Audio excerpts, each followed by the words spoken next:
जिन शासन की अद्भुत साधना सामायिक साधना, और सामायिक साधना में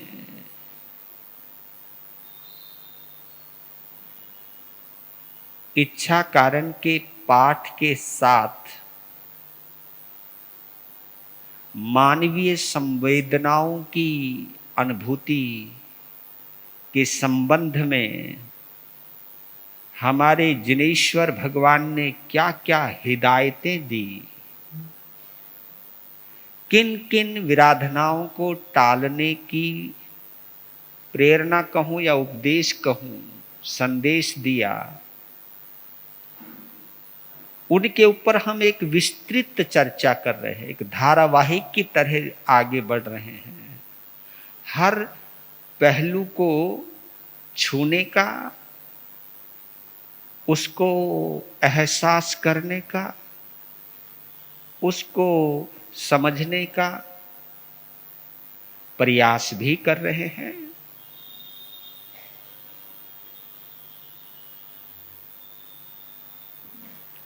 और अपनी संवेदनाओं को हम चेक भी कर रहे हैं।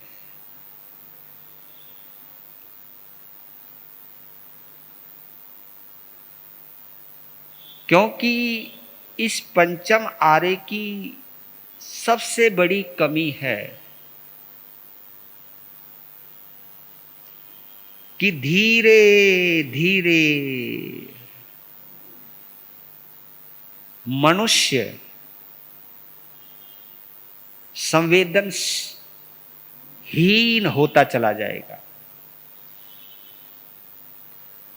और मैंने तो 40 साल पहले की भी संवेदना देखी है और अब बदलता हुआ माहौल भी देख रहा हूं। बहुत फर्क आया है। यही फर्क है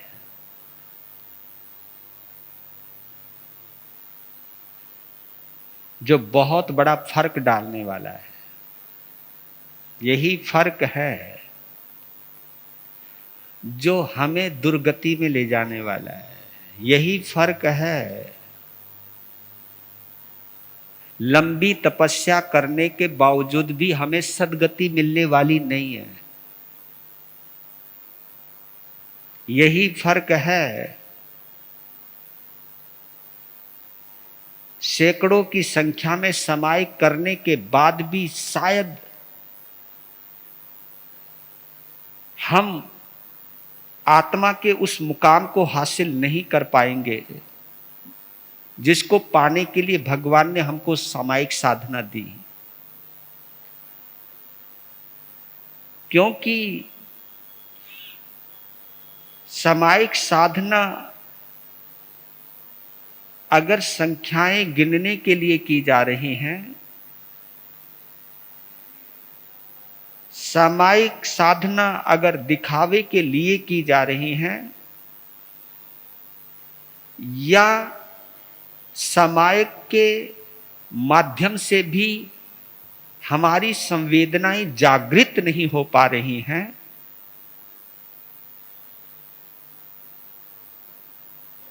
तो ये सामायिक ऐसी ही हो जाएगी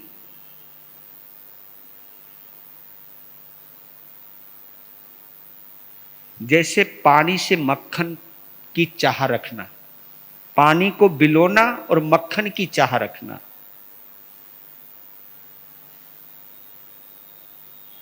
रेत के कणों में स्वाद ढूंढना, ये वही प्रयास हो जाएगा।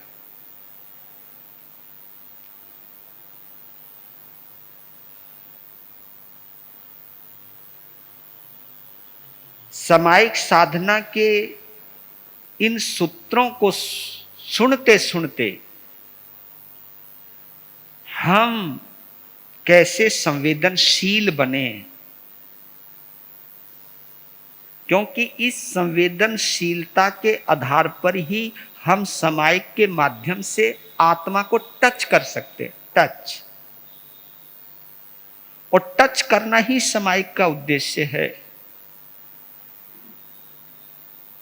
और जिन शासन से जुड़ा हुआ साधु हो या साध्वी हो, श्रावक हो या श्राविका हो, उसका संवेदनशील होना अनिवार्य है, अनिवार्य है। क्योंकि संवेदनशील हुए बिना हम जिन शासन का हिस्सा बन ही नहीं सकते।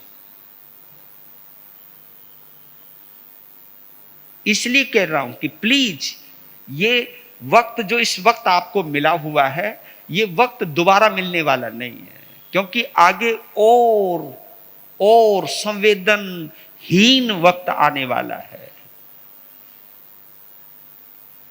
इस वक्त को जाया मत कीजिए, इतने संवेदनशील बन जाइए कि आपकी संवेदना ट्रांसफर हो सके, आपकी संवेदना दूसरे में प्रकट हो सके।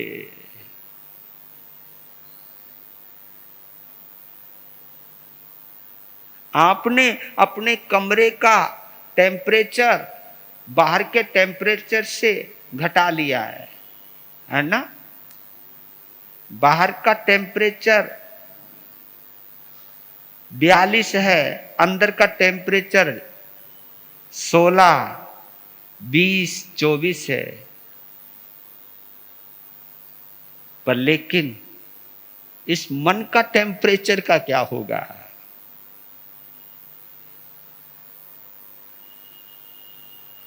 एसी का महत्व मौसम के मिजाज के अनुकूल बनाने का होता है, इसे हम वातानुकूलित कहते हैं। तो सामायिक भी एसी का काम करती है। जो भूमिका बाहर के जगत में कूलिंग के लिए, गर्मी में कूलिंग के लिए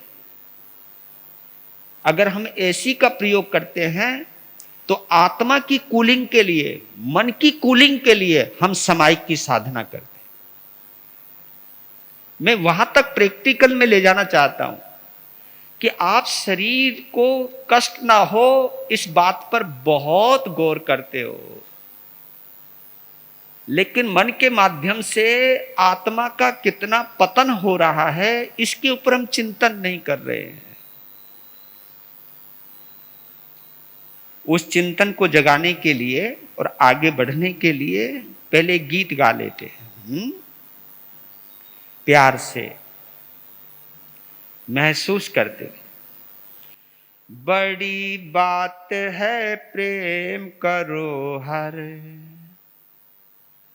दुनिया के इंसान से, बड़ी बात है प्रेम करो हर दुनिया के इंसान से। इंसानों से मिलना ही तो है मिलना भगवान से, बड़ी बात है प्रेम करो हर दुनिया के इंसान से, बड़ी बात है प्रेम करो हर दुनिया के इंसान से। इंसानों से मिलना ही तो है मिलना भगवान से, बड़ी बात है प्रेम करो हर दुनिया के इंसान से। क्या हुआ भगवान के ऊपर जल का लोटा डाल दिया, जल का लोटा डाल दिया, किसी तड़फते प्यासे को गर, किसी तड़फते प्यासे को घर से बाहर निकाल दिया, घर से बाहर निकाल दिया।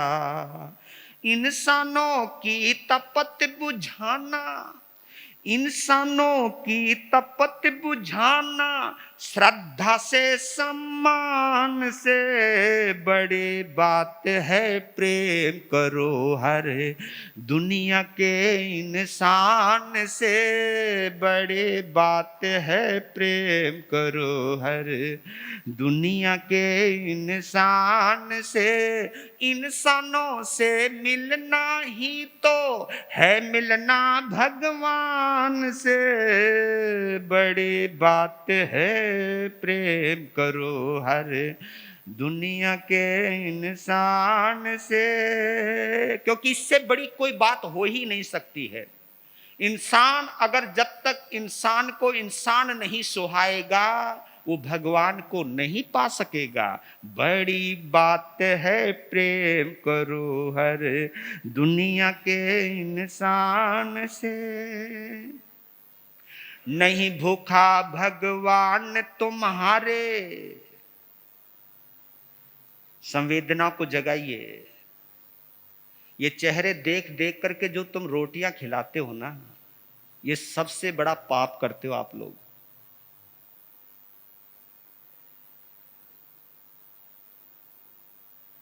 खिलाने से पहले भी तुम देखते हो, तुम पूछते हो कहां से आया तू, कहां का है तू। अरे जो तेरे दर पर आ गया उसके बाद तुम उससे पूछते हो कि कहां का है तू। तो हमारे बने हुए भोजन को खाने के लायक है या नहीं। कितनी संवेदनहीनता आ गई आप लोगों में भाई। कभी कभी अफसोस होता है कि महावीर शायद तुम्हारे दिल से निकलकर खोपड़ी में घुस गया है। महावीर की जगह खोपड़ी नहीं है, महावीर की जगह आपका हृदय है। बड़ी बात है प्रेम करो हर दुनिया के इंसान से। नहीं भूखा भगवान तुम्हारे फल में वे मिष्ठान का, फल में वे मिष्ठान का है भूखा इंसान ही बस, है भूखा इंसान ही बस। हकदार तुम्हारे दान का, हकदार तुम्हारे दान का। दुखियों की झोली भरना, दुखियों की झोली भरना प्यार भरे वरदान से बड़ी बात है प्रेम करो हर दुनिया के इंसान से। बड़ी बात है प्रेम करो हर दुनिया के इंसान से। इंसानों से मिलना ही तो है मिलना भगवान से बड़ी बात है प्रेम करो हर दुनिया के इंसान से। और भी हम ढोंग कर लेते हैं। पूजा में भगवान की तुमने, पूजा में भगवान की तुमने भेंट किए कुछ फूल हैं, भेंट किए कुछ फूल हैं। किंतु इंसानों के पथ में, किंतु इंसानों के पथ में तुमने बिछाए शूल हैं, तुमने बिछाए शूल हैं। पूजा इसको नहीं कहते हैं, पूजा इसको नहीं कहते हैं, जरा विचारो ध्यान से बड़ी बात है प्रेम करो हर दुनिया के इंसान से। बड़ी बात है प्रेम करो हर दुनिया के इंसान से। इंसानों से मिलना ही तो है मिलना भगवान से बड़ी बात है प्रेम करो हर दुनिया के इंसान से। और भी गहरी बात जिन सिद्धांत से, जैन सिद्धांत से, मानवीय सभ्यता से जुड़ी हुई एक और बात कही है। कभी नहीं भगवान रूठता, कभी नहीं भगवान रूठता, रूठे तो भगवान ही क्या, रूठे तो भगवान ही क्या, रूठ गया इंसान तो फिर, रूठ गया इंसान तो फिर इस धरती की शान ही क्या, इस धरती की शान ही क्या। दिल न दुखाओ इंसानों का, दिल न दुखाओ इंसानों का अपनी बुरी जुबान से, बड़ी बात है प्रेम करो हर दुनिया के इंसान से, बड़ी बात है प्रेम करो हर दुनिया के इंसान से। इंसानों से मिलना ही तो है मिलना भगवान से, बड़ी बात है प्रेम करो हर दुनिया के इंसान से, बड़ी बात है प्रेम करो हर दुनिया के इंसान से। आखिरी में कलम तोड़ दी है कवि ने, गहरी बात कह दी है। इंसानों की दुनिया में यदि, इंसानों की दुनिया में यदि आग लगी है द्वेष की, आग लगी है द्वेष की, मंदिर का भगवान भी रक्षा, मंदिर का भगवान भी रक्षा कर नहीं सकता देश की, कर नहीं सकता देश की। स्वयं बुझाना इसे प्रेम के,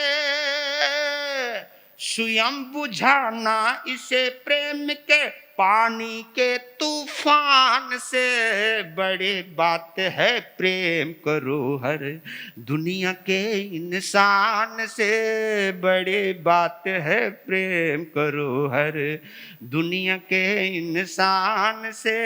इंसानों से मिलना ही तो है मिलना भगवान से, बड़ी बात है प्रेम करो हर दुनिया के इंसान से। सबसे बड़ी बात अगर कोई है इस धरती पर तो इंसान से इंसानी मोहब्बत होनी चाहिए। इंसान ही इंसान को अखरना नहीं, सुहाना चाहिए। नहीं तो आज के समय में कब कौन सा इंसान अखर जाए। अखर समझते हो आप? अखरना, खटकना, चुभना। हाँ, मुझको तो बाद में पता चला कि आदमी भी आंखों में चुभता है ना, आंखों में चुभे।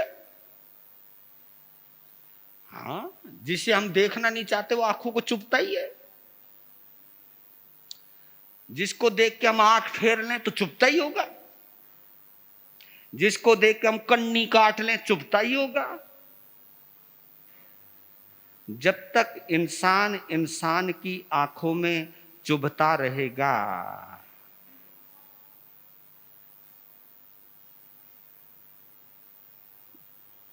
वो कभी जिन शासन की आराधना, यहां तो कट्टर से कट्टर दुश्मन भी खटकना नहीं चाहिए, यहां तो रिश्तेदार भी खटकने लग जाते। मीठे से मीठे रिश्ते भी चटकने लग जाते, चटकने लग, चटकना समझते होंगे आप, टूटने लगते। क्योंकि टूटने से पहले जो होती ना चटकना, जिसमें दरार, वेरी गुड। और ये तो बात सही है, इन दो इंसानों के बीच में दीवार बाद में आई, दरार पहले आई। दरार आई है तो ही दीवार आई है। और इन दीवारों के बीचे, इन दीवारों के पीछे आप कितनी भी समाइक करो भैया, समाइक का लाभ हम प्राप्त नहीं कर पाएंगे। ठीक है, मैं मानता हूं कि कुछ बातें आप लोगों के लिए प्रैक्टिकल नहीं है, आप बोल देते हो, क्योंकि जो बात समझ में नहीं आती ना आपको, उसके लिए एक ही शब्द बोलते हो आप। कौन सी? ये बात प्रैक्टिकल नहीं है महाराज। भाई कम से कम इतना तो कह दो जी, ये बात हमारी समझ में नहीं आई। प्रैक्टिकल नहीं बोलना, क्योंकि जिन महान पुरुषों ने इनको प्रैक्टिकल किया है तो इसका मतलब प्रैक्टिकल है। हम ये कह सकते हैं कि उन महान पुरुषों में जितनी क्षमता थी उतनी क्षमता हमारे पास नहीं है। करो आलोचना, मना कौन कर रहा है? अपनी कमी को देखो ना कि उतनी महानता हमारे में नहीं है, पर लेकिन इट इज पॉसिबल, क्योंकि नॉट इम्पॉसिबल, कुछ भी इम्पॉसिबल नहीं है, कुछ भी इम्पॉसिबल नहीं है। क्योंकि इम्पॉसिबल के अंदर एक एक अक्षर को देख लो तो पता चल जाता है I am possible, I am possible. वहां सब कुछ पॉसिबल है, कुछ भी इम्पॉसिबल नहीं। हां, एक बात कहूं, जब आप बड़े से बड़ा पाप कर सकते हो, जब बड़े से बड़ा पाप आपके लिए पॉसिबल है, तो बड़े से बड़ा धर्म भी आपके लिए पॉसिबल है। बड़े से बड़ा पाप अगर कर सकते हो तो बड़े से बड़ा पुण्य भी कर सकते हो आप। वो बात अलग है कि हमारा मन नहीं है, वो बात अलग है कि हम स्वार्थी हैं, वो बात अलग है कि हमारे पास दुनियावी दिमाग है, सांसारिक मस्तिष्क है, हमारे पास अभी रूहानी मोहब्बत नहीं है। हमारी मोहब्बत रूह से नहीं जुड़ी हुई, रूहानी।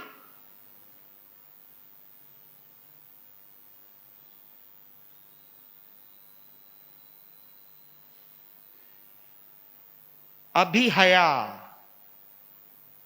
वतिया, आप तो शायद अर्थ भी भूल गए होंगे अभिहया का मतलब क्या है ना? भूल गए होंगे न कि गुरु महाराज इतनो काहे दिमाग लगवाओ तुम, न कि आप ही तो खुद मना करते दिमाग कम लगाया करो।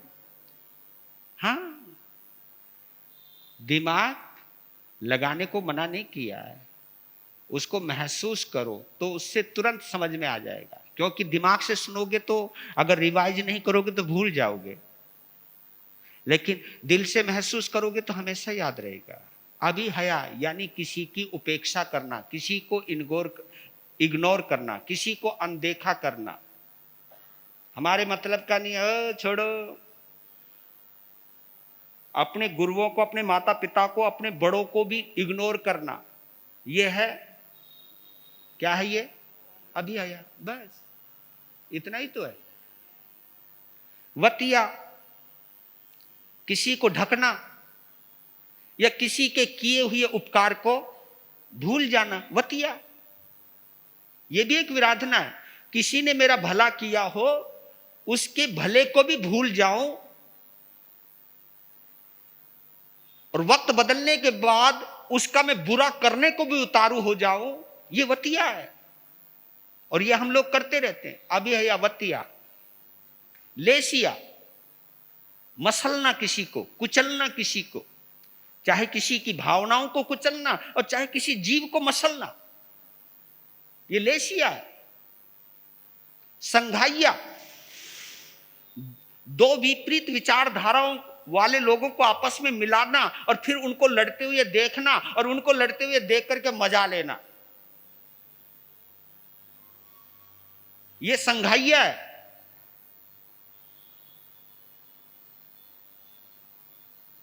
संघटिया,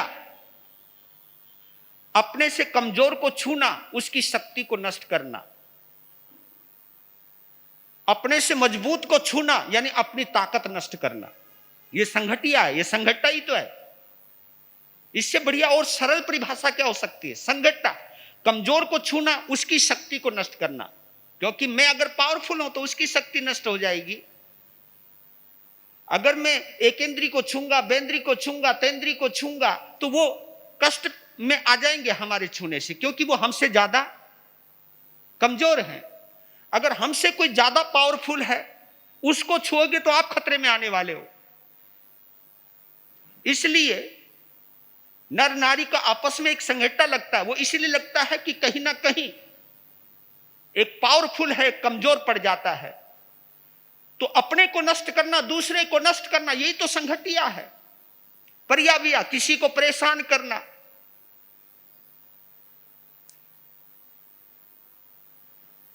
किलामिया, प्रियाविया, किलामिया, किसी को क्लांत करना, किसी को श्रांत करना, किसी को थकाना, उससे इतना काम लेना, इतना काम लेना कि वो टूट ही जाए, इतना थका देना उसको, ये भी विराधना है।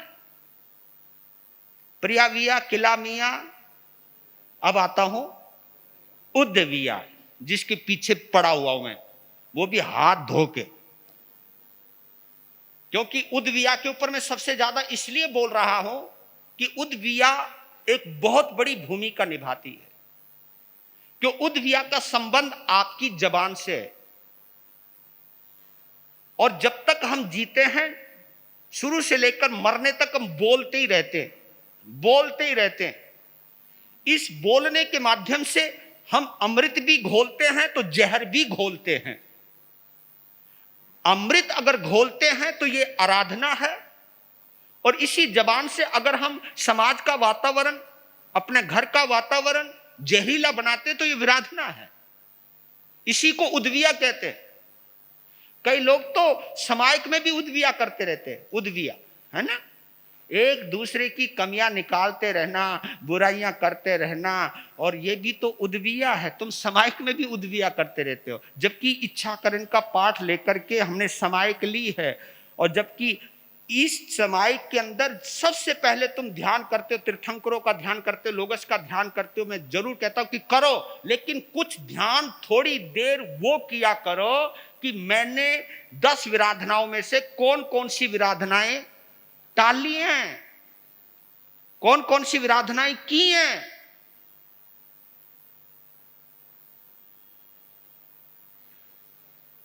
विराधनाओं का ज्ञान होगा तभी आराधना कर पाओगे। उद्विया बहुत बड़ी भूमिका है, इसलिए शायद इसके ऊपर मैं ज्यादा बोलने वाला हूं। मैं समाज को आपके हृदय तक पहुंचा देना चाहता हूं, अगर तुम पहुंचने दो तो। हाँ, क्योंकि इसमें मेरी कोई ताकत नहीं है, मैं जोर जोर से बोल सकता हूं, लेकिन आपके पास एक ताकत है। कौन सी? नहीं नहीं नहीं नहीं, एक और ताकत है। इधर से सुना, बहुत बड़ी ताकत है।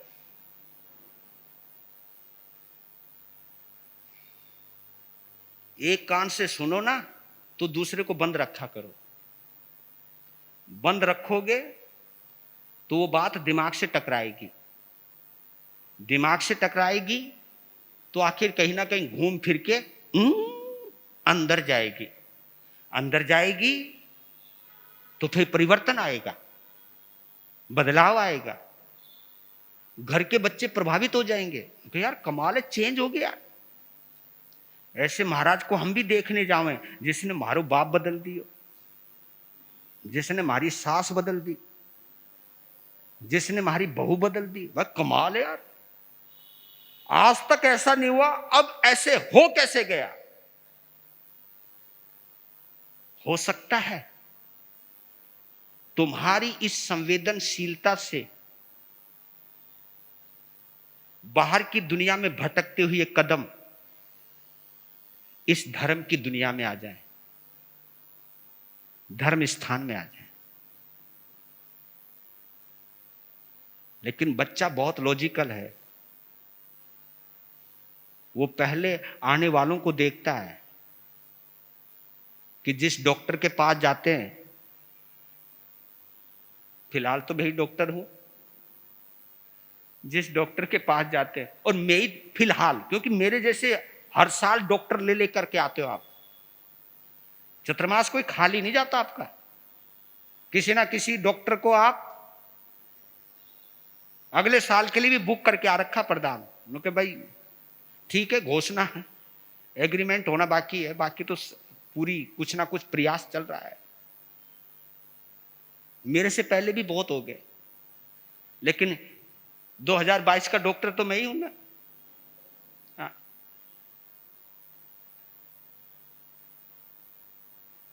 बच्चे देखते तो है ना, ये पेशेंट रोज जावे हॉस्पिटल में, कुछ असर भी हो रहा है कि नहीं हो रहा है? ये तो रोज ही रोज बीमार होता जा रहा है। अब जब तुम्हारी बीमारी कम नहीं होगी बल्कि ज्यादा बीमार हो जाओगे, तो आजकल के बच्चे हमारे पास क्यों आएंगे? क्यों आएंगे? क्योंकि वो रिजल्ट चाहते हैं, और रिजल्ट कुछ है नहीं। रिजल्ट है तो दूसरा है, ज्यो ज्यो दवा की त्यों त्यों मर्ज बढ़ता ही गया। ओए होए होए। और ऐसे बच्चों को अगर मैं कहीं घूमता हुआ भी मिल जाऊं, अरे यही वो डॉक्टर है, फेलियर फेलियर डॉक्टर है, कुछ ना है जी इसके पास। हमारी इज्जत का ख्याल रख लिया करो भाई।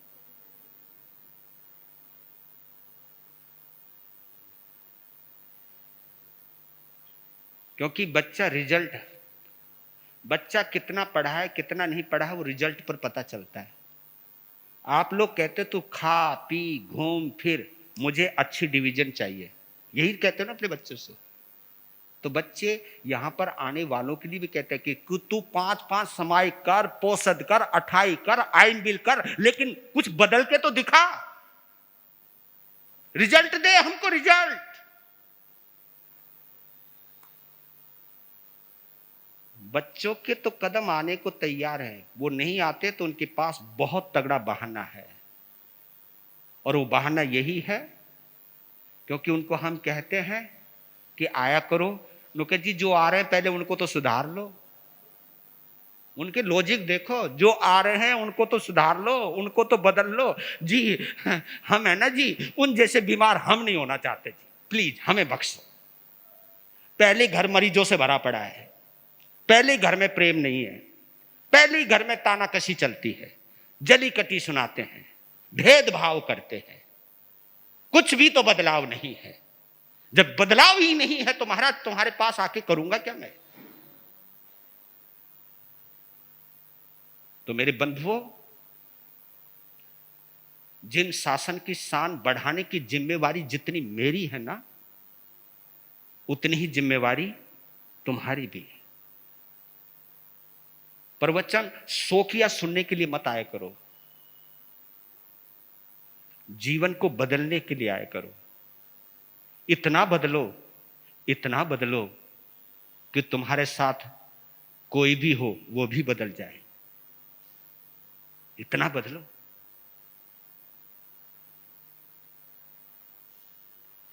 उद्विया, क्योंकि इस विषय के ऊपर बोल रहा हूं तो सारे दिन ढूंढता रहता हूं कुछ ना कुछ।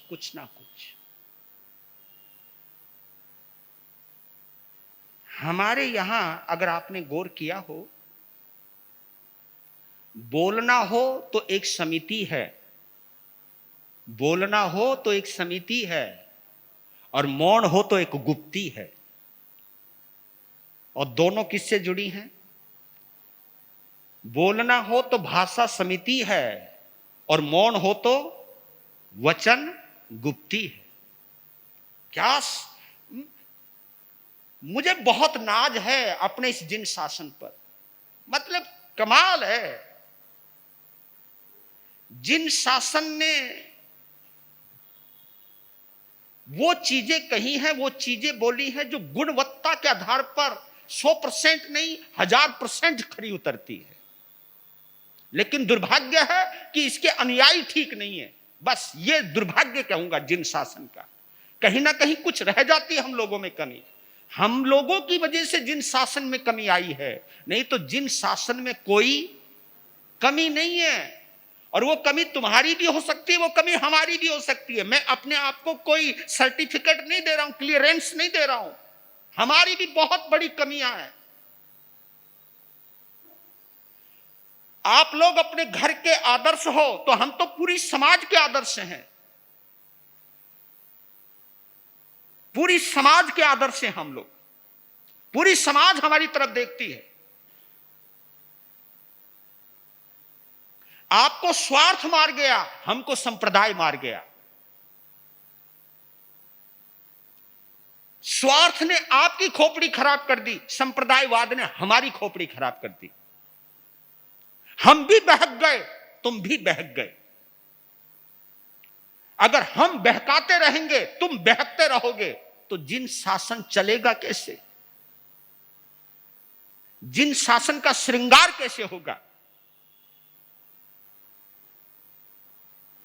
जिन शासन एक उच्चतम दशा जो आगमों में छुपा है अमृत, उस अमृत को कैसे समझोगे आप?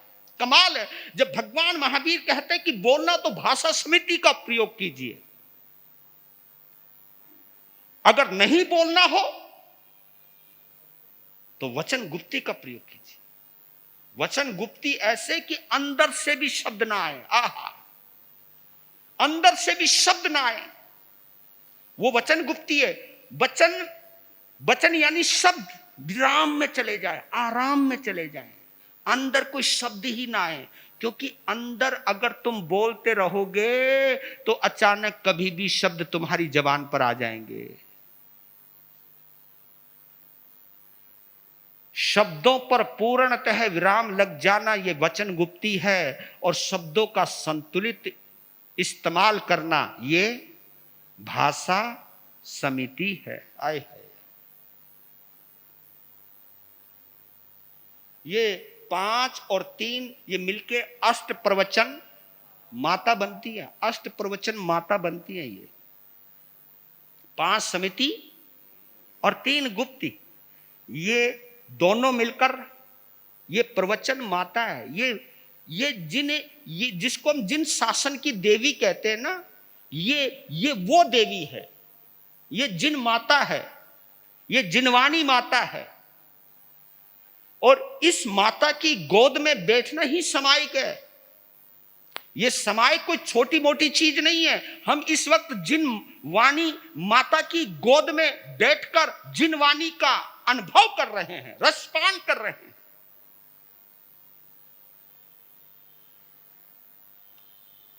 सूत्र कृतांग सूत्र में क्या गजब की एक लाइन दी है, अनुचिंतिये वियागरे। कमाल है, अनुचिंतिये वियागरे।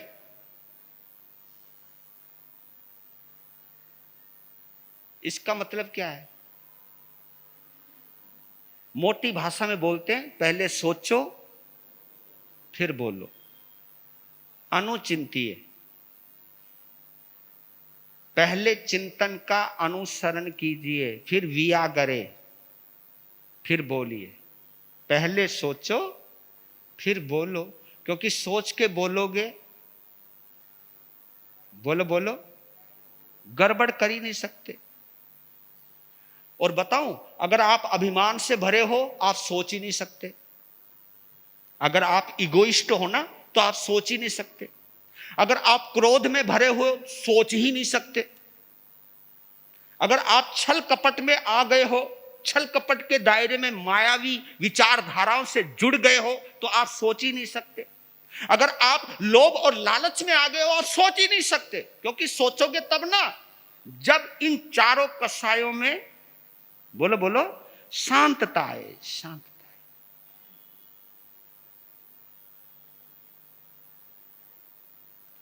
पानी में राख घुली है, पानी में मिट्टी मिली है, अगर उसे हिलाते ही रहोगे तो हिलते हुए पानी में क्या अपनी शक्ल देख पाओगे? हिलते हुए पानी में शक्ल नहीं देख सकते, बहते हुए पानी में शक्ल नहीं देख सकते, उबलते हुए पानी में शक्ल नहीं देख सकते। क्या बोला मैंने? ना बहते हुए पानी में शक्ल देख सकते हो, ना हिलते हुए पानी में शक्ल देख सकते हो, और ना ही उबलते हुए पानी में शक्ल देख सकते हो। शक्ल किस में दिखाई देती है? जो पानी शांत। वेरी भाई लो, तुम समझदार बहुत हो, पर ये सारी समझदारी उस वक्त खत्म हो जाती है जब तुम अपने आप में आते हो। समझ गए ना? अपनी टोन में आते हो। सब अनुचिंतिये व्यागरे।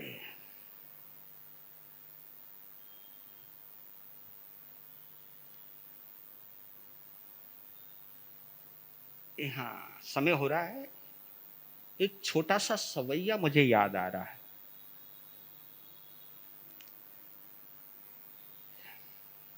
पुराना सवैया है, सवैया समझते, अभी गाऊंगा तो पता लग जाएगा, सवैया तो आपको पता है, लेकिन हम कब क्या कहते हैं। और ऐसे जो माँ बाप हैं, ऐसी जो शिक्षा अपनी बेटी को दे रहे हैं, वो शायद अपनी बेटी के सबसे बड़े दुश्मन हैं, दुश्मन। उन्होंने निश्चय कर लिया है कि हमने अपनी बेटी का घर बसने ही नहीं देना। और तुम ये सोचते हो, अपनी बेटी को ये कहते हुए कि हम अपनी बेटी के प्रति अपना प्यार जता रहे हैं। तुम प्यार नहीं जता रहे, उसके हाथ में तलवार थमा रहे हो आप। प्यार जताना कुछ और चीज होती है और तलवार थमाना कुछ और चीज है। आप ये सोचना, विदा होती हुई बेटी के हाथ में तुमने तलवार दी है या प्यार दिया है। अगर तुम मोह कर्म के वशीभूत हो तो आप उसे तलवार दे रहे हो। अगर आप सच्चे माता पिता हो तो उसे प्यार के फूल दे रहे हो। तो आज के संबंध में एक सवैया मुझको मिला ढूंढ करके, तो मैं आपको शेयर कर रहा हूं। लाडली सुता तू अब जाए के पराए घर, है ना, हो रही है ना विदाई। गौर करना, तुमने भी विदाई दी होगी या तुम भी विदा होके आई होंगी। किसी ने ये तो नहीं कहा ना, अगर कहा है तो गड़बड़ है, वो हितैषी नहीं। लाडली, क्योंकि लाड में आ गई है। लाडली सुता तू अब जाए के पराए घर, कब हूं किसी की धमकी में मत रहियो री। लाडली सुता तो अब जाए के पराए घर, कब हूं किसी की धमकी में मत रहियो री। दो रानी जेठानी, जेठ देवर ससुर सासू, सारे रिश्ते गिन लिए। अब है नहीं इतने रिश्ते घरों में, लेकिन फिर भी होगा, पुराने जमाने की बात है, सवैये पुराने में। अब तो हो आजकल तो ऐसे गीत चलते भैया। पहले ये गीत होते थे, दिल को छूते थे, दिल तक पहुंचते थे। अब तो हो करवा लो, जितने भी करवा लो, है ना। ऐसा म्यूजिक बजवा लो जिसमें धरती भी हिलती है। अब बताओ, धरती को उखाड़ने वाले तो संगीत चल पड़े, तो तुम्हारा घर कैसे बचेगा। घर बचने वाला नहीं है, इसको बोलते डिस्को। हाँ, कर लो डिस्को। आज तुम करो, कल कोई और करवाएगा डिस्को थारो। लाडली सुता तू अब जाए के पराए घर, कब हूं किसी की धमकी में मत रहियो री। दो रानी जेठानी, जेठ देवर ससुर सासू, लड़ने को काहू से पिछाड़ी मत रहियो री। होके बेफिकार खूब खाइयो और सोयो री। विपत्ति पड़े तो मोही चिट्ठी लिखे दैयो री। विपत्ति पड़े तो मोही फोन करे दैयो। अब तो फोन ही का बात है ना, पहले तो चिट्ठी लिखा करते थे, और चिट्ठी लिखने में, चिट्ठी पहुंचने में, चिट्ठी पढ़ने में, चिट्ठी का उत्तर देने में बहुत समय गुजर जाता था। और इतने ही समय में बात उलझती उलझती सुलझ जाती थी। और अब बात कब, ओए होए होए, इधर टेम्परेचर खराब, हेलो ले जाओ, आ जाओ, हमने नहीं रहना यहां। क्या हुआ बेटा, हमारे साथ ये हो गया। अच्छा अभी है, अल्लाह भाई।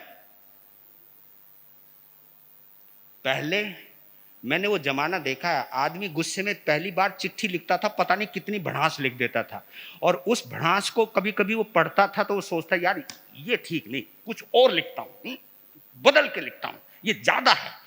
उसको सुधार करते करते करते करते चिट्ठी अपने उस मुकाम पे आ जाती थी, उसकी तीक्ष्णता खत्म हो जाती थी।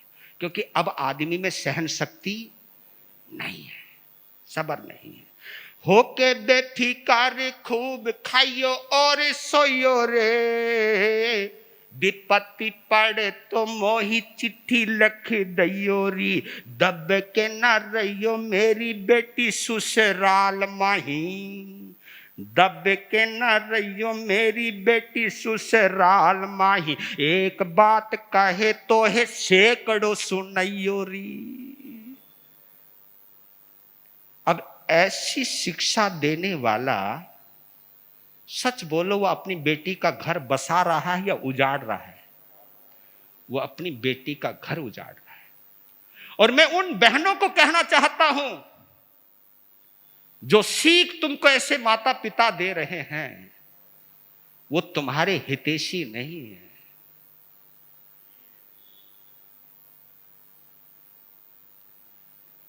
क्योंकि वो आपको अपने घर में रखेंगे नहीं। रखना होता तो तुम्हें निकालते क्यों? तुम जिस घर में आई हो, तुम उस घर की अमानत हो।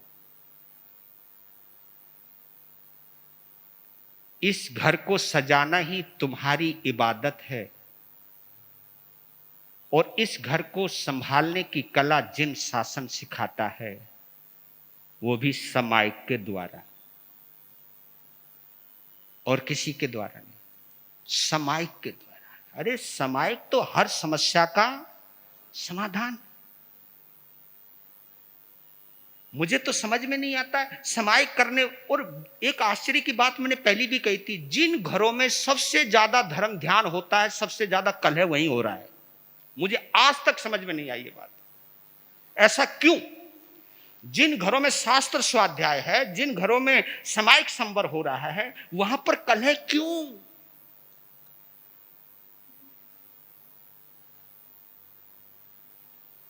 घटाइए इसको, उद्विया, इसके ऊपर और चिंतन कीजिए। फिर चिंतन करता हूं, केवल मैं 4 लाइनें बोल रहा हूं। अभी सास बहू की कह लेता हूं, है ना, देवरानी जेठानी ये तो एक तरफ छोड़ता हूं। मैंने 4 लाइनें बनाई हैं, आपके दिल को टच कर जाए तो इसके ऊपर विचार जरूर कीजिएगा। कहते हैं, जिस घर में सास गर्म हो लेकिन बहू नरम हो, सास गर्म हो बहू नरम हो, बचेगी लाज घर की, बचेगी लाज घर की। क्योंकि वहां एक गर्म है तो दूसरा ठंडा है। जिस घर में सास गर्म बहू नरम हो, बचेगी लाज घर की। जिस घर में बहू गर्म सास नरम, उस घर की भी बचेगी लाज घर की। और जिस घर में बहू गरम, ऊपर से सास गरम, जाएगी शान घर की। और जिस घर में बहू भी नरम सास भी नरम, बढ़ेगी शान घर की। अगर घर की शान बढ़ाना चाहते हो तो दोनों को नरम होना ही पड़ेगा। ये तुम्हारी बगिया है, इस बगिया को खुद तो मत लुटाओ, इस बगिया को खुद तो मत उजाड़ो। और इस बगिया को संभालने की जो कला सीख जाता है, ऐसा सामायिक संवर करने वाला परिवार अगर कभी सम्यक्त्व की उत्कृष्ट पराकाष्ठा पर पहुंचता है, और वो जब घर बार छोड़ करके साधु बनता है, तो वो भी आदर्श साधु और साध्वी बनता है। क्योंकि ये संस्कार उसको विरासत में मिले हैं, घर से मिले हैं। तो इन विरासत के साथ हमें वापिस आना है उस मुकाम पर जिसको हम संत कहते हैं, जिसे हम साधु कहते हैं। और ऐसा ही साधु ऐसे संस्कारों से आया है, वही साधु समाज को जोड़ सकता है, जोड़ सकता है। और ये हमारी जिम्मेवारी है कि प्लीज, क्योंकि इच्छा करण का पाठ पढ़ने का जिम्मा केवल श्रावकों के ऊपर ही नहीं है, इसको पढ़ने का जिम्मा हमारे ऊपर भी है। उद्विया उद्विया उद्विया। जो गम किसी को हमने दिए, वो गम तो हम को लेने पड़ेंगे, जो गम किसी को हमने दिए, वो गम तो हम को लेने पड़ेंगे, लेने पड़ेंगे, लेने पड़ेंगे, लेने पड़ेंगे।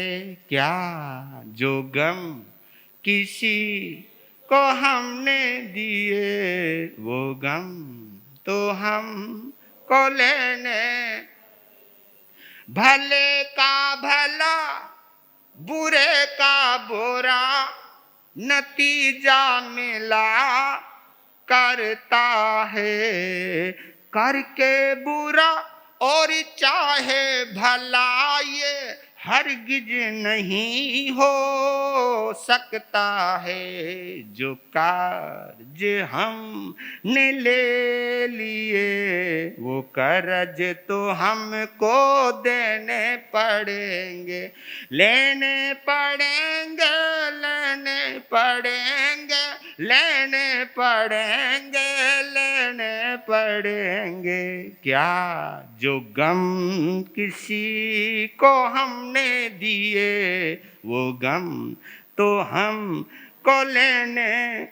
याद रखना, ये छोटा बड़ा, ये बड़ा छोटा, ये भेद रेखा खिंचती है क्यों दिल से मिटा, ये भेद रेखा आत्मा तेरी यूं गिरती है क्यों, इस राग द्वेष के लिए कितने जन्म हमको लेने पड़ेंगे, लेने पड़ेंगे, लेने पड़ेंगे, लेने पड़ेंगे, लेने पड़ेंगे। क्या जो गम किसी को हमने दिए, वो गम तो हम को लेने।